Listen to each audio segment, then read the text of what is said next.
Assalamualaikum warahmatullahi wabarakatuh. Perkenalkan, nama saya Afrizal, anggota Bawaslu Provinsi Jambi. Pada kesempatan ini, pada topik mekanisme penyelesaian sengketa proses pemilihan, ada 3 pokok bahasan yang harus saya jelaskan pada sahabat-sahabat semua. Pertama, berbicara tentang jenis dan metode penyelesaian sengketa proses pemilu maupun pemilihan. Yang kedua adalah alur penyelesaian sengketa proses pemilu maupun pemilihan. Yang ketiga adalah gugurnya sengketa proses pemilu maupun proses pemilihan. Gugurnya permohonan sengketa proses pemilu maupun pemilihan. Sebelum berbicara tentang ketiga subtopik tersebut, ya, ada baiknya kita melihat kembali dasar hukum penyelesaian sengketa proses pemilu maupun pemilihan. Ada dua undang-undang yang menjadi dasar hukum dalam proses penyelesaian sengketa proses. Ya, baik ketika berbicara sengketa proses pemilu, yang digunakan adalah Undang-Undang Nomor 7 Tahun 2017. Diatur dalam pasal 466 yang mana sengketa proses pemilu meliputi sengketa yang terjadi antar peserta pemilu dan sengketa peserta pemilu dengan penyelenggara pemilu sebagai akibat dikeluarkannya keputusan KPU provinsi maupun KPU kabupaten kota. Berikutnya, penyelesaian sengketa proses pemilihan atau pilkada yang menjadi dasar hukumnya adalah dalam Undang-Undang Nomor 10 Tahun 2016, perubahan Undang-Undang Nomor 1 Tahun 2015, yang mana sengketa proses pemilihan gubernur diselesaikan oleh Bawaslu Provinsi, penyelesaian sengketa proses pemilihan bupati dan wali kota diselesaikan oleh Bawaslu Kabupaten Kota. Nah, mengamati definisi sengketa dalam konteks Undang-Undang 7 maupun Undang-Undang Nomor 10 Tahun 2015, Undang Nomor 1 Tahun 2015, ada 2 objek yang menjadi sengketa proses pemilu maupun pemilihan, ya, sebagai akibat dikeluarkannya keputusan KPU provinsi maupun KPU kabupaten kota. Pertama adalah surat keputusan yang diterbitkan oleh KPU provinsi maupun KPU kabupaten kota. Kemudian berita acara yang diterbitkan oleh KPU, termasuk KPU provinsi maupun KPU kabupaten kota. Sahabat-sahabat semua yang berbahagia, ketika 2 hal berbicara tentang sengketa antar peserta dan sengketa yang terjadi antara penyelenggara dan peserta, perlu kita pahami siapa penyelenggara, siapa peserta. Ketika pemilu, peserta pemilu adalah partai politik, pasangan calon presiden maupun wakil presiden, kemudian calon perseorangan Dewan Perwakilan Daerah atau DPD. Ini peserta dalam pemilu, ya. Berikutnya, peserta dalam pemilihan. Peserta dalam pemilihan yaitu pasangan calon yang mendaftar di KPU provinsi maupun KPU kabupaten, atau ya, bakal pasangan calon yang mendaftar ke KPU maupun KPU provinsi maupun KPU kabupaten kota, atau ya, pasangan calon yang sudah ditetapkan oleh KPU provinsi maupun KPU kabupaten kota. Ini yang perlu dipahami ketika kita menyebutnya peserta pemilu dan atau peserta pemilihan. Peserta pemilu adalah partai politik, calon anggota DPD, kemudian calon anggota DPRD provinsi dan DPRD kabupaten kota. Berikutnya adalah pasangan calon presiden. Nah, sahabat-sahabat semuanya, ya, beranjak dari situ tentu ada jenis dan metode yang digunakan dalam penyelesaian sengketa proses. Pertama, jenis yang kita kenal tadi ada dua, sengketa antar peserta, kemudian sengketa antara peserta dengan penyelenggara pemilu maupun pemilihan. Ini sama, ya. Baik pemilu maupun pemilihan jenisnya sama. Ada dua jenis sengketa. Sengketa antar peserta dan sengketa antara peserta dengan penyelenggara pemilu atau pemilihan. Nah, tetapi dalam metode penyelesaiannya ini yang berbeda. Pertama, ya, dalam penyelesaian sengketa proses pemilu dikenal ada tahap mediasi dan tahap adjudikasi. Kemudian penyelesaian sengketa antar peserta diselesaikan dalam acara cepat. Nah, berikutnya penyelesaian sengketa pemilihan, ya, tidak dikenal adanya tahap mediasi atau adjudikasi. Dalam penyelesaian sengketa pemilihan dilakukan dengan cara musyawarah. Itu ketika sengketanya terjadi antara peserta dengan penyelenggara atau KPU yang saya sebutkan tadi. Nah, peserta SKTP yang berbahagia, ya, kesamaannya dalam metode ini adalah penyelesaian sengketa antar peserta, yaitu dilaksanakan dengan acara cepat. Ya.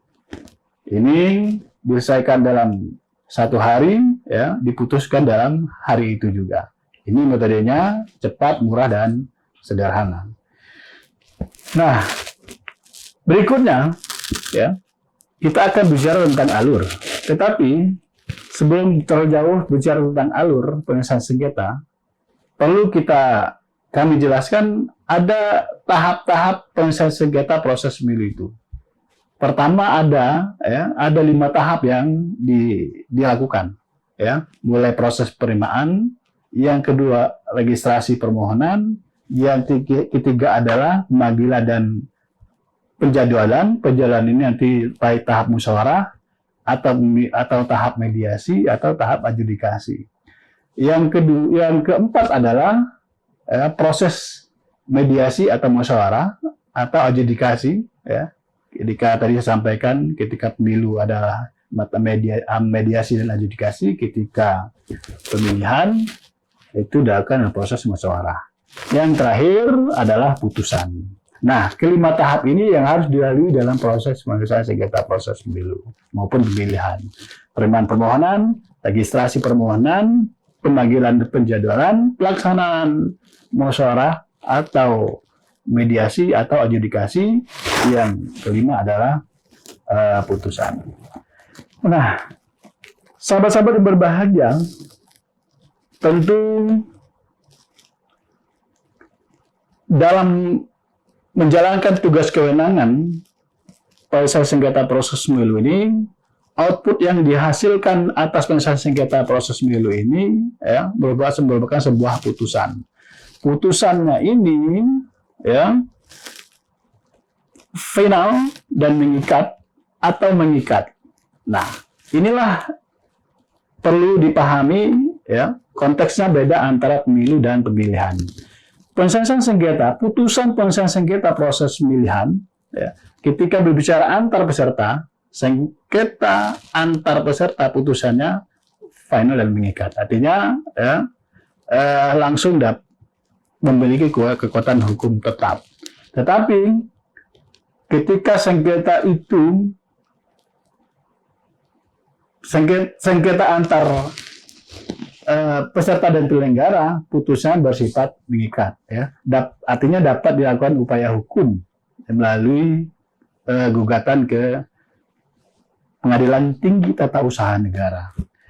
Nah, tetapi ketika bicara pemilu, putusan sengketa proses pemilu yang dilaksanakan oleh Bawaslu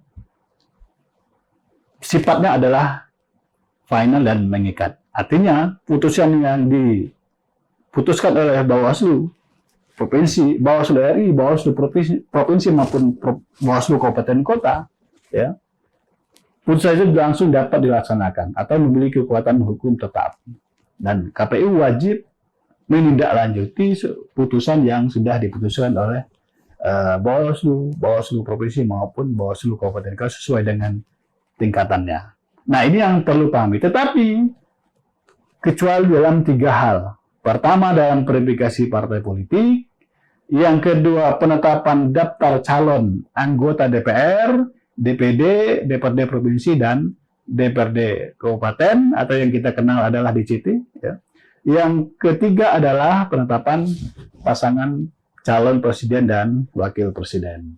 Nah, ini yang terkait BP memahami soal output putusan dan tahapan-tahapan yang harus dilalui dalam proses penyelesaian sengketa, proses pemilu maupun pemilihan. Nah, sahabat-sahabat berbahagia, kali ini akan kita coba jelaskan alur penyelesaian sengketa proses pemilu. Ada 2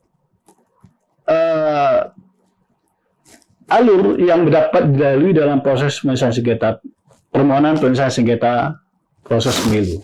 Pertama, langsung dan tidak langsung. Apa itu langsung dan apa tidak langsung? Langsung artinya permohonan itu disampaikan langsung oleh pemohon atau kuasa hukumnya kepada Bawaslu dengan membawa berkas permohonan. Tidak langsung artinya permohonan disampaikan online melalui sistem informasi penyelesaian sengketa proses pemilu. Tetapi keduanya nanti, ya, bahwa proses penyelesaian sengketa langsung, pengajuan permohonan penyelesaian sengketa proses pemilu langsung atau tidak langsung ini tetap menyampaikan berkas kepada Bawaslu, sehingga nanti Bawaslu itu adalah melakukan verifikasi secara fisik terhadap berkas permohonan yang disampaikan. Lanjut pada berikutnya, hasil verifikasi, ya, nanti apakah permohonan yang disampaikan itu lengkap atau tidak lengkap. Ketika lengkap, ya, permohonan akan diregistrasi. Ketika tidak lengkap, permohonan akan disampaikan atau dikembalikan kepada pemohon untuk melengkapi kembali kekurangannya dalam waktu 3 hari. Nah, permohonan dikembalikan dalam waktu 3 hari, dinyatakan lengkap sehingga permohonan diregistrasi untuk masuk pada tahap berikutnya. Ketika permohonan yang 3 hari diminta untuk melengkapi tidak dilengkapi, maka permohonan tidak dapat diregistrasi. Nah, sahabat-sahabat semua, tentu kita beranjak dari bagaimana ketika permohonan itu dinyatakan lengkap dan registrasi. Ketika dinyatakan lengkap, tentu permohonan, ya, bisa masuk pada tahap berikutnya, yaitu apa yang saya sampaikan tadi, penjadwalan, melakukan pemanggilan dan penjadwalan. Ketika pemilu, ya, kita melakukan pemanggilan, pertama melakukan mediasi, 2 hari, ya, melakukan mediasi, ya. Kemudian ketika dalam proses mediasi tercapai kesepakatan antara pemohon dan termohon, maka dibuatkan berita acaranya, sehingga Bawaslu akan memutuskan bahwa permohonan dalam bentuk putusan kesepakatan. Tetapi ketika tidak tercapai kesepakatan, maka masuk pada tahap adjudikasi.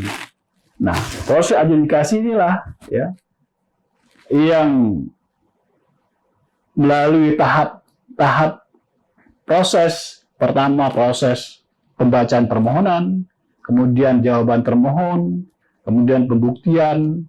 Ya. Ketika tidak cukup satu kali proses pembuktian, kita dapat melakukan menjadwalkan kembali untuk melakukan proses pembuktian sepanjang waktu dalam 12 hari kerja pemilu itu. Nah, selesai proses pembuktian, maka tahap terakhir adalah putusan. Nah, inilah sampaikan putusannya dalam penyelesaian sengketa proses pemilu, putusan Bawaslu, Bawaslu provinsi maupun Bawaslu kabupaten kota, final dan mengikat. Kecuali dalam 3 hal yang saya sampaikan tadi. Sahabat-sahabat berbahagia, lalu bagaimana dengan penyelesaian sengketa proses, alur penyelesaian sengketa proses pemilihan?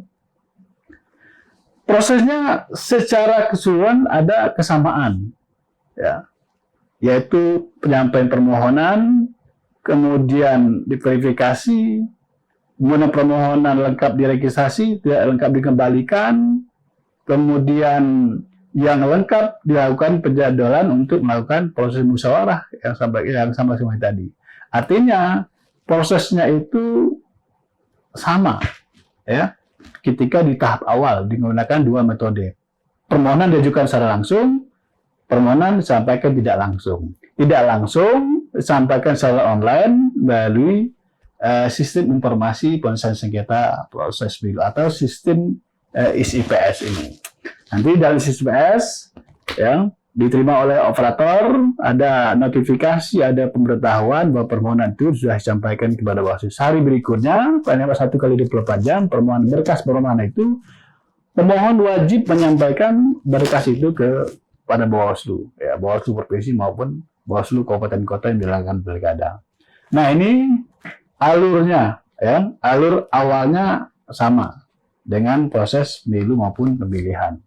Tetapi ketika sudah diregistrasi, dinyatakan lengkap dan registrasi, ya, metode penyelesaiannya ini yang sampaikan tadi ada perbedaan. Ketika pemilu ada tahap mediasi, tetapi dan adjudikasi, sementara proses penyelesaian sengketa proses pemilihan atau pilkada ini tidak dikenal adjudikasi dan tidak dikenal mediasi dan adjudikasi. Prosesnya dilakukan dalam proses musyawarah. Musyawarah pertama, kedua, ketiga, dan seterusnya. Nah, proses musyawarah inilah yang akan menentukan apakah musyawarah pertama, ya, tercapai kesepakatan dan tidak kesepakatan, ya. Kemudian 2 hari musyawarah pertama itu digunakan, ya, tercapai atau tidak tercapai. Ketika tercapai, tentu Bawaslu akan memutuskan dalam putusan tercapai kesepakatan. Ketika tidak ada kesepakatan, tentu masuk pada musyawarah berikutnya, ya, prosesnya, ya, tetap mengajukan pembacaan permohonan oleh pemohon, kemudian tanggapan atau jawaban termohon, kemudian pembuktian, kemudian adalah putusan. Nah, ini alur penyelesaian sengketa proses pemilihan. Tetapi Bapak sahabat-sahabat semua yang berbahagia, yang paling mendasar lagi adalah sengketa proses pemilihan ini lebih mendorong bagaimana tercapainya kesepakatan. Sepanjang kesepakatan itu tidak bertentangan dengan ketentuan peraturan perundang-undangan yang berlaku atau terkait peraturan perundang-undangan yang mengatur tentang pemilu. Proses adjudikasi dalam pemilu, ya, tidak diberikan ruang lagi untuk melakukan kesepakatan. Kesepakatannya dapat terjadi atau bisa dilakukan dalam proses tahap mediasi. Ketika adjudikasi, ya, itu tidak ada istilah lagi untuk melakukan kesepakatan. Tetapi dalam proses penyelesaian sengketa proses pemilihan atau pilkada, ya, musyawarah 1, 2, 3, 4 sampai sebelum putusan dapat terjadi kesepakatan atau bisa tercapai kesepakatan sepanjang tidak bertentangan dengan ketentuan yang ada. Jadi ketika dalam proses mediasi musyawarah pertama tidak tercapai, musyawarah ketiga tercapai, masuk pada masa berikutnya pembacaan permohonan, jawaban termohon, ternyata masuk pada proses pembuktian, ya, tercapai ada kesepakatan antara pemohon dan termohon, yaitu KPU dan peserta pemilihan, sehingga ya ruang itu masih bisa diberikan, ruang itu masih dapat dilakukan untuk mendorong tercapainya kesepakatan. Ini juga poin yang mendasar perbedaan antara penyelesaian sengketa proses pemilu dan proses pemilihan. Nah, selanjutnya adalah putusannya adalah ketika proses penyelesaian sengketa proses pemilihan ini, ya, putusannya bersifat mengikat.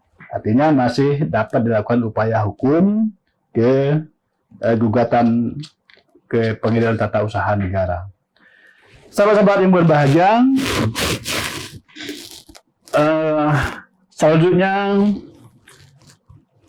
berbicara tentang gugurnya permohonan sengketa proses. Ya. Ada beberapa hal yang dapat menggugurkan atau putusan Bawaslu nyatakan putusan gugur dinyatakan oleh Bawaslu terhadap permohonan yang diajukan oleh pemohon. Pertama, pemohon atau termohon meninggal dunia. Ya. Yang kedua, ya, dalam sengketa proses pemilihan, pemohon atau kuasa hukumnya 2 kali berturut-turut tidak hadir dalam musyawarah pertama. Ini juga nyatakan gugur. Yang ketiga, ya, pemohon tidak hadir 2 kali berturut-turut dalam mediasi. Ini terjadi gugur dalam proses penyelesaian sengketa proses pemilu. Yang ketiga, pemohon tidak hadir 2 kali berturut-turut dalam proses adjudikasi dalam pemilu. Ketika proses adjudikasi 2 kali berturut-turut tidak hadir, dari pemohon nyatakan gugur. Yang berikutnya, termohon telah memenuhi tuntutan termohon sebelum dilaksanakan penyelesaian sengketa. Artinya, baru tahap mediasi atau tahap musyawarah pertama, termohon telah memenuhi tuntutan termohon. Yang terakhir, gugurnya putusan pemohon adalah pemohon mencabut permohonannya. Jadi ini, ya, yang menyatakan bahwa penyelesaian sengketa proses pemilu maupun pemilihan, permohonannya dinyatakan gugur dengan kriteria yang saya sampaikan tadi. Permohonan dicabut, pemohon atau termohon meninggal, kemudian pemohon atau kuasa hukumnya 2 kali berturut-turut tidak hadir dalam proses musyawarah. Musyawarah pertama telah diundang secara patut dan sah. Kemudian dalam pemilu, pemohon 2 kali berturut-turut tidak hadir dalam tahap mediasi, karena memang tahap mediasi ini wajib dihadiri oleh pemohon, ya, dan dapat diwakili oleh kuasa hukumnya, tetapi tidak dapat diwakili, ya, hanya dapat didampingi oleh kuasa hukum, ya, tetapi tidak dapat diwakili oleh kuasa hukum, sehingga 2 kali berturut-turut tidak hadir pemohon dalam tahap mediasi, maka pemohon dinyatakan gugur. Yang berikutnya sebagian tadi, bahwa 2 kali berturut-turut pemohon tidak hadir dalam proses adjudikasi. Nah, inilah, ya, yang dapat kami sampaikan dalam subtopik ini. Mudah-mudahan bermanfaat bagi sahabat-sahabat semuanya. Mudah-mudahan menjadi pengetahuan baru dalam kepemiluan, ya, untuk bersama-sama Bawaslu untuk mengawasi pemilu maupun pemilihan. Terima kasih. Assalamualaikum warahmatullahi wabarakatuh.